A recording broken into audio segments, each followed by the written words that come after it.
अस्सलाम वालेकुम व्यूवर्स, आज मैं बनाने जा रही हूँ स्वीट पोटैटो स्टीम। तो इसको बनाने का तरीका हमेशा स्टीम होता है और आज मैं आपको बनाना सिखाऊंगी कि इससे क्या क्या किया जा सकता है। इसको बच्चों को खिलाना हो तो बच्चे खाते नहीं, मीठी होती है, पर लेकिन बच्चों को जैसे आपको पता खिलाना बहुत ज़रूरी है। तो मैं आज आपको सिखाऊंगी कि इसको स्टीम कैसे करते हैं और इसके अंदर जो इंग्रेडिएंट्स आएंगे वो क्या क्या है। इसमें जाएगा 2 चम्मच कॉर्नफ्लोर, हाफ़ टी स्पून काली मिर्च, हाफ़ टी स्पून नमक, हाफ़ टी स्पून लाल मिर्ची और हाफ़ टी स्पून कुटा हुआ जीरा और कुटा हुआ खुश्क धनिया। ये दोनों चीज़ें मैंने कटी कूट के रखी हैं क्योंकि ये हम इससे बनाने जा रहे हैं चिप्स पोटैटो, स्वीट पोटैटो के साथ। स्टीम करने से इसके अंदर सारा कुछ इसके अंदर लॉक हो जाता है, जबकि इसको उबालने से इसकी सारी ग़िज़ाइयत ख़त्म हो जाती है। और जैसे कि बच्चों को पोटैटो खिलाना बहुत ही ज़रूरी है और बच्चे इसको खाते नहीं क्योंकि मीठी लगती है। तो उसके लिए मैंने अपनी एक रेसिपी तैयार की थी और वो ये थी कि हम इससे शकरकंदी से चिप्स बनाएंगे जो बच्चे खाएंगे और इंजॉय भी करेंगे। और आपकी जो टेंशन है कि बच्चे शकरकंदी नहीं खाते, इसके बाद आपके बच्चे खुद कहेंगे कि मामा हमें शकरकंदी बना के दे। जी, अब हम सबसे पहले शकरकंदी को स्टीम करेंगे। स्टीम करने के लिए हमने पतीला चढ़ा दिया चूल्हे के ऊपर और इसके अंदर थोड़ा सा पानी दिया है और इसके साथ हम इस तरह की छन्नी लेंगे, ये वाली छन्नी लेंगे और इसको हम रख देंगे इसके अंदर। और इसके साथ हम अपने स्टोव पर हम अपनी शकरकंदी रखेंगे। ये पानी हमने पहले से डाला हुआ था और हमने इसको स्टीम करना है, जिसके लिए हमें फ्लेम तेज़ करना पड़ेगा ताकि हमारी शकरकंदी जो है वो स्टीम हो जाए। अब मैं इसके अंदर शकरकंदी डालूँगी।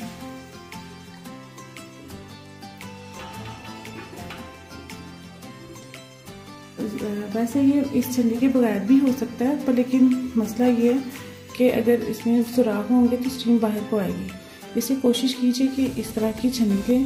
वैसे ये प्लेट में भी रख के स्टीम हो सकती है। अब हम इसको बांध देंगे और अब हम इसको 15 से 20 मिनट के लिए स्टीम करने के लिए रख देंगे, वेट करेंगे। अच्छा, हमारी स्वीट पोटैटो जैसे बताया 20 मिनट हो चुके थे, हमने इसको छील लिया। अब इसकी कटिंग कर रहे हैं, तो सोचा आपको दिखा दें कि हमने इसे किस तरह स्लाइस करके कटिंग की थी। ये दिखाना ज़रूरी था आपको। तो अब हम इसके लंबे लंबे स्लाइस कर लिए थे और अब हम इसके 2 हिस्से करेंगे। इसको ज़्यादा छोटा नहीं काटना, ये आपसे शेयर करना ज़रूरी था।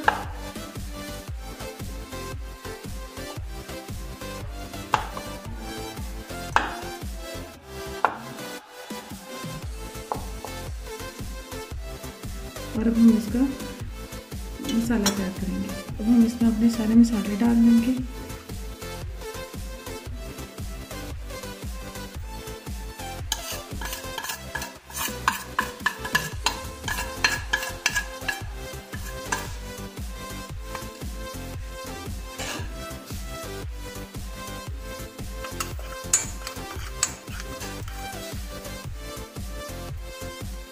अब इसके अंदर नमक मिर्च हर चीज़ मिक्स हो चुकी है कॉर्नफ्लोर के अंदर। अब हम इस क्या करेंगे, एक एक 2 करके इसको कोटिंग करेंगे इसके साथ और हम फ्राई करने रख देंगे। अब हम इसमें डालेंगे शकरकंदी, उसकी कोटिंग करेंगे।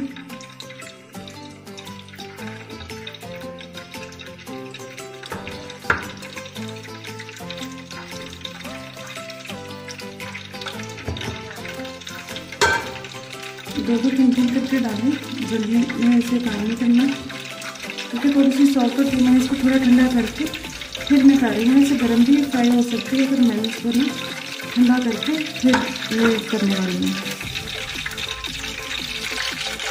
दूसरी तरफ हमने तेल को फ्राई होने पर रख दिया और फ्राई कर जैसे ही गर्म होगा तो हम इसके अंदर अपनी शकरकंदी भी डाल देंगे। जैसे कि आप देख सकते हैं, ये सारी शकरकंदी को मैंने कोट कर दिया था, वो जो इसका मटीरियल मैंने बनाया था डाल।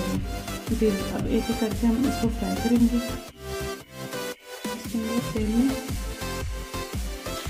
और हम इसको फ्राई करना शुरू करेंगे। मकसद इसको पकाना नहीं है, जस्ट इसको फ्राई करना है हल्का सा और थोड़ा निकाल लेंगे।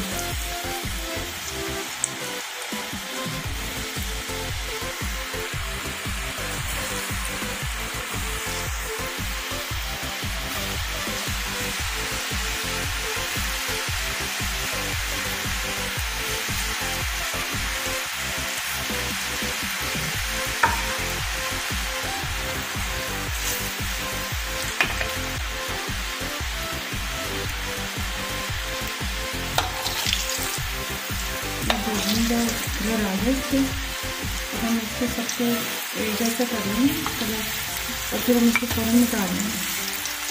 तो जलाना बिल्कुल भी नहीं है, उस चीज़ का हमें ध्यान रखना।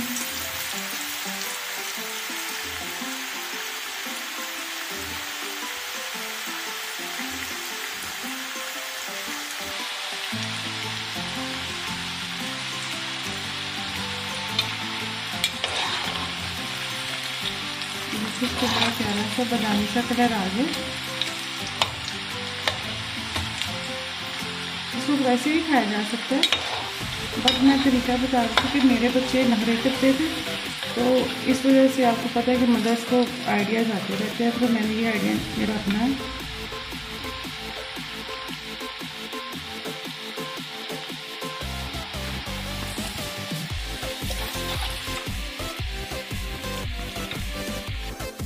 अभी फ्राई हो चुकी है, हम इसको इसे भी डिश आउट कर लेंगे।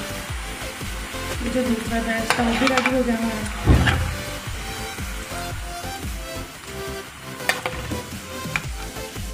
जी हमारी शकरकंदी फ्राई हो चुकी है। अब हमारा लास्ट ये है कि हम इसमें ना नेचुरल से चाट मसाला डालते हैं जिससे ज़्यादा ना जाता है। अब हम इसमें वो छिड़क देंगे।